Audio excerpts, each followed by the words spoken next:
Hello, kamusta? At welcome ulit sa channel. Have you ever felt na parang kahit anong gawin mo, laging may kulang? Yung tipong kahit planado na lahat, may listahan ka, may backup plan ka pa, but still, something feels off. Para bang kahit gaano ka kaingat, life always finds a way to surprise you in the most inconvenient way possible. Maybe you've worried about money, career, or a relationship that feels uncertain. O baka napuyat ka kakaisip kung tama ba yung mga desisyon mo sa buhay. And when people tell you, don't worry, parang lalo ka lang nababad trip. Kasi kung ganun kadali yun, edi sana matagal mo nang ginawa, di ba? Pero here's the truth that took many of us years to realize. Worrying doesn't protect you, it drains you. We often think that worry is a sign of care. Na kapag nag-aalala ka, ibig sabihin, responsable ka. That by overthinking, you're somehow preparing for the worst. Pero kung iisipin mo ng malalim, worry is just our mind's desperate attempt to control what we can't. At doon nagsisimula ang suffering, sa illusion of control. When you think about it, halos lahat ng pinoproblema natin, hindi naman talaga natin hawak. We can't control how other people act, how the economy moves, or even kung sino ang pipiliin nating mahalin sa dulo. Pero araw-araw, sinusubukan nating kontrolin ang mga bagay na yon sa isip natin. Kaya pag hindi nangyari ayon sa gusto natin, ang bilis nating ma-frustrate, ma-stress, at mapagod. Worry feels like doing something, but it's actually doing nothing. Parang kang naglalakad paikot-ikot sa loob ng isang kwarto, convinced na may pupuntahan ka. Pero nasa loob ka lang pala ng sarili mong isip. Ang nakakatawa, habang mas gusto nating kontrolin ang mga bagay, mas lalong tila lumalayo ang mga to sa atin. Kasi the more you tighten your grip, the more life slips through your fingers. Naalala mo ba yung mga panahon na sobrang gusto mong mangyari ang isang bagay, pero habang pinipilit mo, lalo lang siyang hindi gumagana? Pero nung bumitaw ka, nung hinayaan mong mangyari kung anong dapat mangyari, bigla na lang parang lahat naging maayos? That's not luck. That's the power of letting go of control. When you stop trying to control everything, you create space for things to flow naturally. Kasi minsan, ang hindi mo pagkilos ang siyang tamang kilos. Ang hindi mo pagpilit, yun pala ang magbubukas ng tamang daan. At alam mo kung bakit? Kasi peace doesn't come from having control. It comes from acceptance. Acceptance doesn't mean giving up. Hindi ibig sabihin nito na bahala na si Batman. Ang acceptance ay yung pag-unawa na may mga bagay sa buhay na hindi mo kayang baguhin kahit anong gawin mo. Pero meron ding mga bagay na ikaw lang ang may hawak. Ang sarili mong pag-iisip, ang response mo, at ang attitude mo sa mga nangyayari. Kung magugunaw man ang mundo sa labas, kaya mong piliin na hindi magugunaw ang mundo sa loob mo. Yun ang tunay na kapangyarihan. Kasi isipin mo, gaano karami sa mga kinatatakutan mo noon ang hindi naman talaga nangyari? Ilang gabi kang halos hindi makatulog kakaisip ng paano kung... Pero pagdating ng umaga, maayos naman pala ang lahat. Totoo nga. Mas madalas tayong naghihirap sa imahinasyon kaysa sa realidad. Madalas, hindi naman talaga ang sitwasyon ang nagpapahirap sa atin, kundi yung mga kwentong binubuo natin sa isip natin tungkol sa sitwasyon. Paano kung mabigo ako? Paano kung iwan nila ako? Paano kung hindi ako sapat? Pero paano kung hindi naman talaga ganun? At kahit mangyari pa yung mga bagay na kinakatakutan mo, madalas kaysa hindi, nakakaya mo pala. Natututo ka. Lumalakas ka. Nakakahanap ka ng paraan para makabangon. Pero hindi mo yun makikita hanggat takot kang humarap sa hindi mo alam. Diyan pumapasok yung konsepto ng detachment, ang kakayahang kumilos ng may pag-aalaga, pero hindi naaapektuhan ng resulta. Hindi ito pagiging malamig o walang pakialam. Ang detachment ay yung kaya mong magmalasakit, pero hindi mo hinahayaan na kontrolin ka ng mga pangyayari. Gagawin mo ang makakaya mo. Tapos bibitawan mo na ang takot at pag-aalala sa kung ano ang kalalabasan. Hindi mo man kayang kontrolin ang mga alon, pero pwede mong matutunang sumabay sa hampas ng dagat. Kapag marunong kang maging detached, natitipid mo ang iyong enerhiya. Hindi mo ito inuubos sa kakaisip ng mga bagay na wala ka namang kapangyarihang baguhin. Sa halip, inilalagay mo ito sa mga bagay na tunay na mahalaga, sa aksyon, sa pag-unlad, at sa kapayapaan ng isipan. At doon mo mapapansin, kapag hindi ka naalipin ng pag-aalala, mas malinaw kang mag-isip. Mas kalmado kang kumilos. At sa hindi inaasahang paraan, yung mga bagay na hinahabol mo noon, kusa nang lumalapit sa'yo. Hindi dahil biglang naging perpekto ang buhay. Hindi rin dahil nawala na ang mga pagsubok. Pero nagbago na kasi ang pananaw mo. Hindi mo na sinusubukang kontrolin ang bagyo. Natutunan mo nang tumayo ng matatag kahit sa gitna ng ulan. Doon mo mararamdaman ang pagbabago. Mapapansin mo na ang katahimikan ay parang magneto. Kapag kalmado ka, mas nagtitiwala sa iyo ang mga tao. Mas dumarating ang mga oportunidad. Kahit ang kaguluhan, nag-iiba ang dating. Parang may di nakikitang panangga ka. Dahil kapag ang kapayapaan ay galing sa loob, nagiging sandata ito ng lakas. At kapag dumating ang problema, hindi mo na ito tinatakbuhan. Sinasabi mo na lang, okay, ano bang kaya kong kontrolin dito? At kumikilos ka ng mahinahon, walang drama, walang takot. Yan ang tunay na anyo ng lakas. Hindi maingay, hindi nagyayabang, pero matatag. Kaya marahil, ang totoong hamon ay hindi ang planuhin ang bawat hakbang sa hinaharap, kundi ang matutunang magtiwala na anumang dumating, kaya mong harapin. Dahil kapag tumigil ka sa pag-aalala, hindi mo nawawala ang kontrol, mas lalo mo itong nakakamit. Ang uri ng kontrol na tunay na mahalaga, ang pagkakaroon ng kontrol sa sarili. At kapag nasanay ka na roon, mapapansin mong ang lahat. Unti-unting umaayos ng kusa. Napansin mo ba na madalas, ang takot ang nagdidikta ng bawat kilos natin? Takot magkamali, takot mawalan, takot mapahiya. At minsan, kahit wala pang ang nangyayari, umiikot na ang isip natin sa lahat ng posibleng masamang mangyari. Iniisip natin na ang takot ay kaaway. Pero sa totoo lang, hindi ito dumating para sirain tayo. Dumating ito para turuan tayo. Ang problema lang, nasanay tayong tumakbo palayo sa takot. Sa halip na tanungin kung ano ba talaga ang gusto nitong iparating sa atin. Kasi madalas, hindi naman mismo yung sitwasyon ang kinatatakutan natin, kundi yung pakiramdam na dala nito, yung kawalang katiyakan, yung pagkawala ng kontrol, yung posibilidad na mabigo.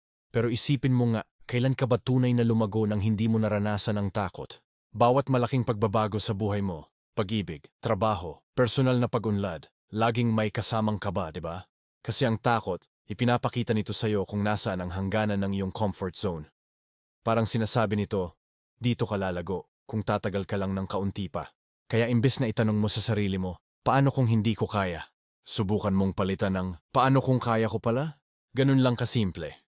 Parehong tanong, pero magkaibang direksyon ng buhay. Ang takot ay hindi pader, ito ay pintuan. Pero karamihan sa atin, hindi man lang sinusubukang buksan yung pinto. Kasi mas gusto natin ang sigurado. Gusto nating alam na natin ang mangyayari bago pa tayo kumilos. Pero ang katotohanan, hindi ganun ang takbo ng buhay. Walang kasiguraduhan sa mundong ito. At kapag iniiwasan mo ang kawalang katiyakan, sa totoo lang, iniiwasan mo rin ang mismong buhay. Mag-iispanan mo, lahat ng magagandang bagay, galing sa mga pagkakataong hindi mo alam ang mangyayari. Ang taong minahal mo, hindi mo alam kung mamahalin ka rin niya. Ang trabahong pinasok mo, hindi mo alam kung magtatagal ka. Ang desisyong ginawa mo, hindi mo alam kung tama hanggang sa huli. Pero kahit ganon, nagpatuloy ka pa rin. At doon mo makikita ang ganda ng kawalang katiyakan. Ito ang pinagmumulan ng posibilidad. Kapag natutunan mong yakapin yung hindi mo alam, biglang lumalawak ang mundo mo. Kasi sa sandaling tanggapin mong hindi mo kontrolado ang lahat, natututo kang magtiwala. Hindi lang sa buhay, kundi sa sarili mo rin. Hindi ito bulag na pag-asa o yung tipong bahala na. Ito yung tahimik na kumpiyansa na anuman ang mangyari, kaya mong mag-adjust. Na kahit hindi mo gusto ang resulta, matutunan mo pa rin gawing may saysay ang nangyari. Ganito rin kapag natutunan mong tanggapin ang takot. Hindi mo siya itinataboy. Sasabihin mo lang, okay, nandyan ka. Ano bang gusto mong ituro sa akin?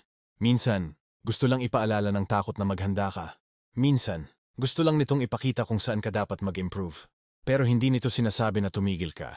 Ang takot ay nagiging kapaki-pakinabang kapag hindi mo na ito kinakalaban, kundi pinakikinggan mo na. Kasi kung tutuusin, walang masama sa takot. Nagiging mapanganib lang ito kapag hinayaan mong kontrolin ka nito. Kapag ang bawat galaw mo ay idinidikta ng takot, unti-unti kang nawawalan ng kalayaan. Hindi dahil may pumipigil sa'yo, kundi dahil ikaw mismo ang humahawak ng sarili mong tali. Ang tunay na tapang, hindi yung wala kang takot, kundi yung marunong kang kumilos kahit takot ka. Andito pumapasok ang tinatawag nating composure o pagkapanatag. Ang pagkapanatag ay hindi nangangahulugang wala kang nararamdaman. Ibig sabihin lang nito, kahit may takot, kahit may gulo, hindi ka basta-basta natitinag. Humihinto ka sandali, humihinga, nag-iisip bago kumilos. Kasi kadalasan, yung mga desisyong pinagsisisihan natin, hindi dahil mali ang intensyon, kundi dahil masyado tayong nagpadala sa emosyon. Kapag hinayaan mong lamunin ka ng takot o galit, nawawala ang linaw ng isip mo. At kapag nawala ang linaw, nawawala rin ang kapangyarihan mo. Pero kapag kalmado ka, kahit hindi mo alam ang susunod na mangyayari, nagiging malinaw ang isip mo. At yung taong kalmado, hindi lang nakakakita ng solusyon. Siya pa mismo ang nagiging solusyon. Nakakita ka na ba ng taong kahit sobrang stressful na ang sitwasyon, steady pa rin? Yung tipong habang lahat nagpapanik, siya kalmado lang? Mapapansin mo siya ang nilalapitan ng iba. Kasi ang pagkapanatag ay may magnetismo, nakakahawa, nagbibigay tiwala, nagdadala ng kapanatagan. Kaya kung gusto mong maging mas epektibong tao, sa relasyon, sa trabaho, sa sarili mo, sanayin mong manatiling kalmado sa gitna ng pressure. Hindi para magmukhang matigas o walang pakiramdam, kundi para hindi ka mawala sa direksyon sa gitna ng kaguluhan. Tandaan mo, ang taong marunong manatiling kalmado kahit may bagyo, siya rin ang taong kayang dalhin ang sarili saan man. At ito ang kabalintunaan ng buhay. Kapag tumigil kang kontrolin ang lahat, dun mo nagsisimulang makontrol ang sarili mo. Kapag tumigil kang labanan ang kawalang katiyakan, dun mo nakikita ang linaw. At kapag tinanggap mo na ang takot, dun ka nagsisimulang lumago. May mga bagay sa buhay na hindi natin mapipilit at kailangan nating tanggapin yon. Kasi habang pinipilit mong kontrolin ang mga bagay na wala sa kamay mo, lalo mong hindi nakikita kung ano ang kaya mong baguhin.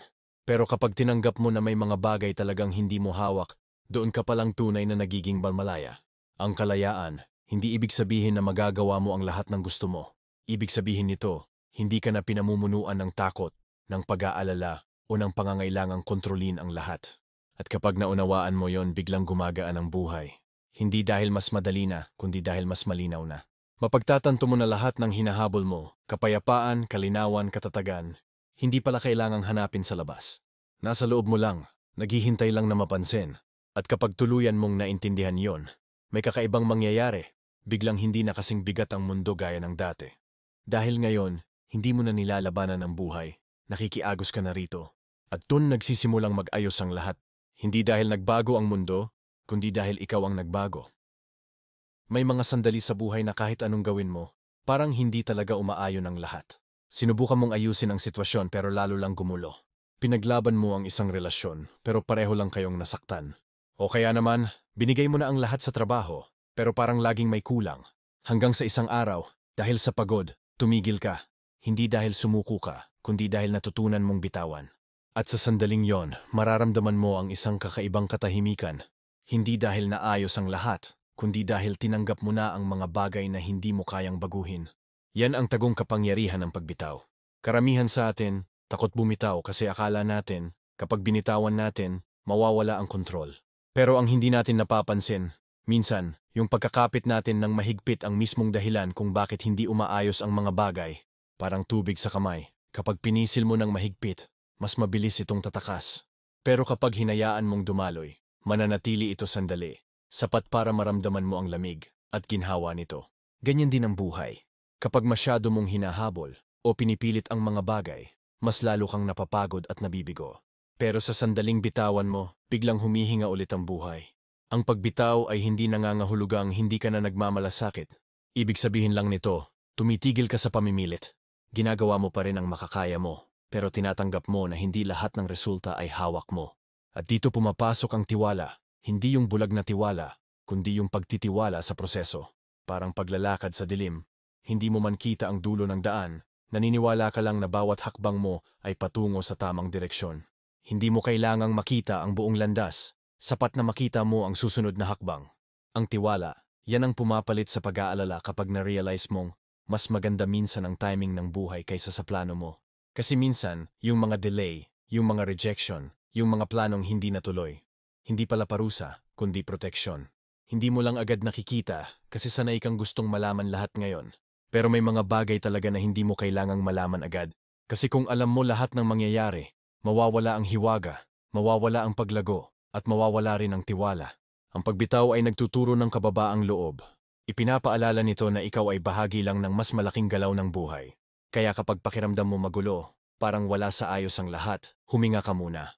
Baka hindi naman talaga hindi gumagana ang buhay mo. Baka gumagana lang ito sa paraang hindi mo pa nauunawaan. Habang pinipilit mong ayusin ang lahat sa labas, baka nakakalimutan mong ayusin muna yung loob mo. At madalas, kapag payapa na ang loob, ang isip, ang emosyon, doon mo makikitang unti-unting gumagaan din ang mga bagay sa paligid mo.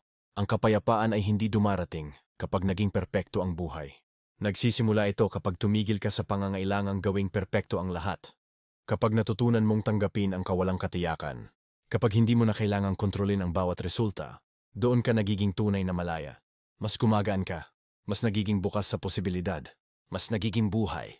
At mapapansin mo rin, kapag tumigil ka sa paghabol, sa namong bamwar, ang kuwang lumalapit. Mga oportunidad, mga taong tama para sa'yo, healing. Lahat yan dumarating kapag hindi mo na sinasakal ang buhay sa sobrang inaasahan. Ganyan ang kabalintunaan ng pagbitaw. Kapag hindi mo na hinahanap ang validation, mas nakikita ka ng mundo. Kapag hindi mo na pinipilit ang pag-ibig, mas nagiging totoo ito. Kapag hindi mo na kontrolado ang lahat, mas nagkakaroon ka ng kapangyarihan sa sarili mo. Hindi ito mahika, ito ay paglago. At sa gitna ng paglagong ito, naroon ang tinatawag nating detachment. Ang detachment ay hindi pagiging walang pakialam. Ibig sabihin lang nito, kaya mong magmahal ng buo, pero kaya mo ring bumitaw kapag oras na. Kaya mong mangarap pero hindi ka desperado. Kaya mong magplano, pero marunong kang mag-adjust kapag nagbago ang direksyon ng hangin. Ang taong may detachment ay hindi malamig, kalmado lang siya. Kasi alam niya kung alin ang hawak niya at alin ang dapat niyang iwan sa kamay ng panahon. At ang ganitong klaseng katahimikan, napakalakas.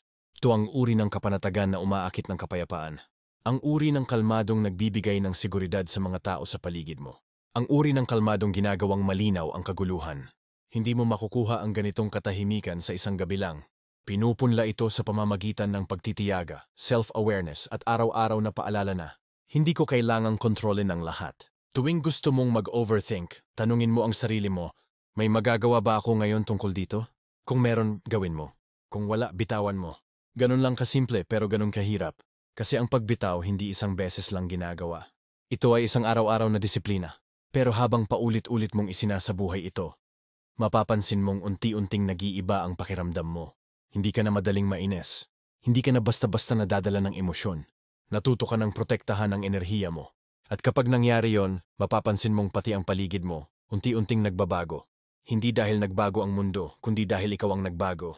Mas malinaw mo nang nakikita ang mga bagay na dati ay dinadaanan mo lang. Mas naririnig mo na ang sarili mong boses. Mas alam mo na kung sino ka at kung ano talaga ang mahalaga sa'yo. At doon mo maiintindihan, ang kapayapaan ay hindi bagay na hinahabol. Ito ay bagay na nililikha. Kapag tumigil ka sa pag-aalala, tumigil kang labanan ang mga hindi mo kontrolado. Tumigil kang matakot sa hindi mo alam at tumigil kang kumapit sa mga bagay na dapat nang lumipas. Muling dadaloy ang buhay. At sa pagdaloy na yon, unti-unting nagkakaroon ng saysay ang lahat. Hindi sa paraang pinlano mo, kundi sa paraang lagi na talagang nakalaan para sa'yo.